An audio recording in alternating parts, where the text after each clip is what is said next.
প্রথম দেখায় মনে হবে এগুলো সত্যিকারের ফুলের সাজ, কিন্তু আসলে সবকিছুই তৈরি করা হয়েছে খাওয়ার উপকরণ দিয়ে।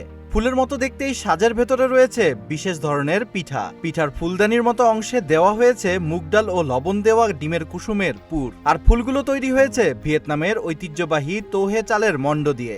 এই বিশেষ পিঠা তৈরি করতে হ্যানয়ের শিল্পী থুই জুয়ংয়ের 3 মাসের বেশি সময় লেগেছে।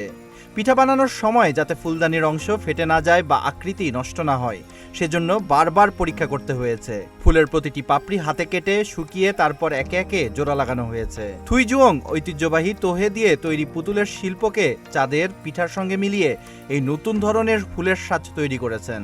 মধ্য শরৎ উৎসবকে সামনে রেখে তিনি ও তার দল পদ্ম, লিলি ও কলা ফুলের আদলে 3 ধরনের নকশা তৈরি করেছেন।